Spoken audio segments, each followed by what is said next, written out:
안녕하십니까, 감자쌤입니다. 자, 오늘 이렇게 영상을 올리는데요. 저희가 그동안은 공부법에 관해서 말씀을 영상으로 올렸습니다. 자, 그런데 하다 보니 뭔가 빠진 부분이 있는 것 같더라고요. 어떤 게 빠졌냐면, 공부법은 누구든지 알아요. 그런데 공부법은 아는데 정말 그게 결과로 나왔냐라는 거죠. 자, 그러면은 오늘부터는요, 약 7번을 공부법을 통해서 나온 결과물에 대해서 한번 알려드리도록 하겠습니다. 자, 이 내용들은요, 그 학생들과 미리 얘기가 된 상태고요. 그래서 그것을 계기로 이렇게 영상을 만들게 되었습니다. 여러분, 공부법, 다이어트법, 키 크는 법 너무 많습니다. 솔직히. 하지만 그것이 정말 인정을 받으려면 그에 대한 결과가 나와야겠죠. 그러면 오늘은 여러 가지의 학생 경우 중 한 유형에 대해서 얘기해보고 그 아이를 어떻게 했는지에 대한 이야기를 해드리겠습니다. 자, 이 아이는요, 어떤 아이였냐면, 첫 번째, 자신이 성적을 놀리기 위해서 공부를 했습니다. 근데 성적이 안 나와요. 두 번째, 학원 열심히 다녔어요. 그래도 성적이 안 나와요. 세 번째, 심지어는 이 아이는 플래너까지 썼습니다. 대단하죠? 중학교 2학년인데. 그래도 안 나와요. 저는 그래서 이 아이에 대해서 다시 들어가기로 했어요. 처음부터. 어떻게 공부했고 어떻게 준비했으며 플래너는 어떻게 썼는지. 근데 여기서 엄청난 것이 발견됩니다. 여러분, 오래 앉아있는다고 공부를 많이 하는 걸까요? 아닙니다. 집중하는 시간이 길어야 되고 내가 이것을 푸는 양에 비례하는 거예요. 앉아있는 시간이 아니라. 근데 이 학생은요, 어떻게 했냐면 전 학원에서 모르는 것이 있으면 답안지를 보고 참고해라 라는 말을 듣고 그것을 보고 그대로 적은 경우가 너무 대다수예요. 물론 대형 학원, 네, 정말 100번 생각해서 그럴 수 있다고 생각합니다. 하지만 안 됩니다. 중학생이 답안지를 참고한다? 이거는 있을 수가 없는 일이에요. 고등학생도 답안지를 함부로 참고하면 안 돼요.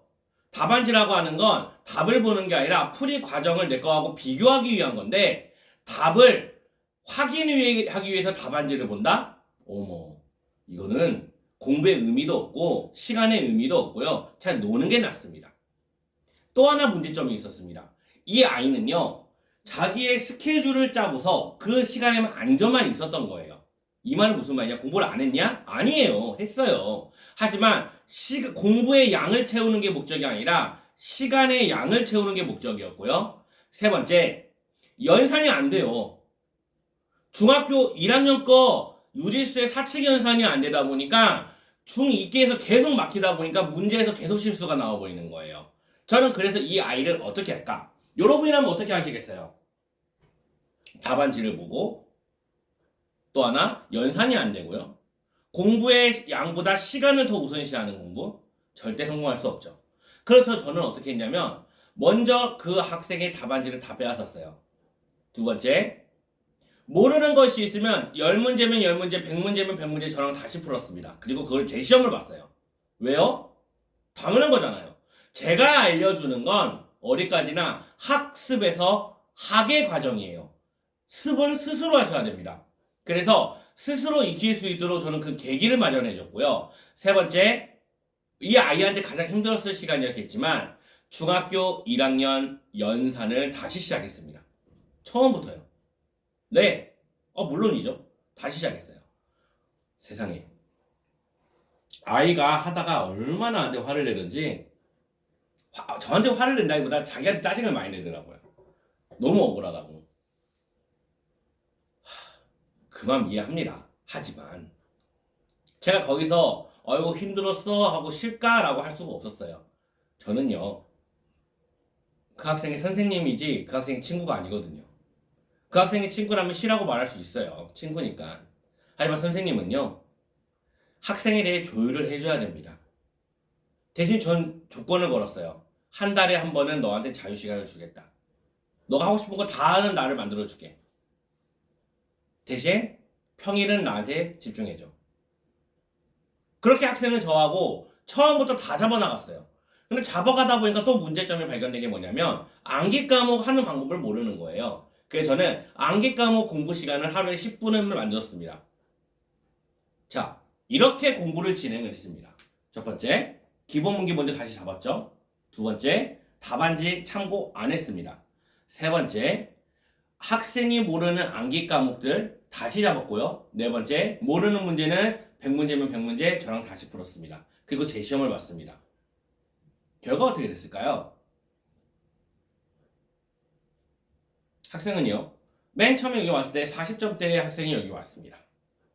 그리고서 그 결과는 어떻게 나왔냐면 두구두구두구두구두구두구두구두구 92점이 나왔어요. 여러분, 공부를 안 하려고 포기하려고 했던 애예요. 왜? 해도 안 되니까. 하지만 여러분은 알고 계세요.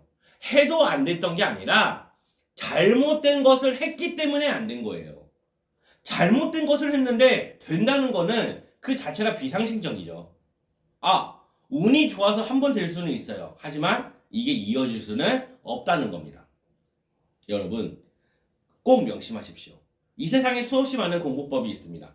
수없이 많은 다이어트법도 있고 수없이 많은 운동법이 있지만 자기한테 맞는 공부법을 선택해야지만이 여러분은 반드시 성공하는 공부법을 하게 되지, 그렇지 않으면 가짜 공부를 하게 됩니다. 가짜 공부.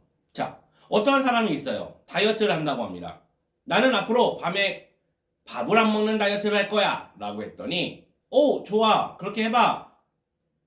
그런데 아침과 낮에 밥을 더 많이 먹어요. 차라리 아점절을 나눠서 먹는 거예요. 어차피 살쪄요. 저요, 지금 살 빼고 있습니다. 저한테 맞는 다이어트 방법으로. 학생 여러분, 학부모님 여러분, 진짜 공부법과 가짜 공부법을 꼭 구분하시길 바랍니다. 가짜 공부법은 자기가 가짜라고 안 해요. 자기가 진짜인 것처럼 합니다. 하지만 진짜 공부법과 가짜 공부법을 구분하지 못하면 그 학생은 영원히 속는 인생을 살 수밖에 없어요. 우리가 흔히 사이비라고 하죠. 사이비가 나는 가짜요 라고 얘기합니까? 절대 안 해요. 가짜요라고 안 해요. 나 진짜라고 하지.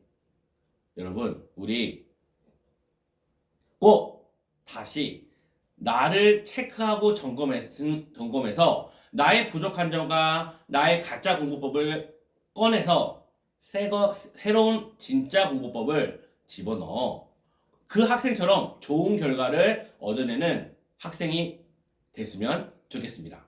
저 감자쌤은 이런 학생들을 응원합니다. 감사합니다.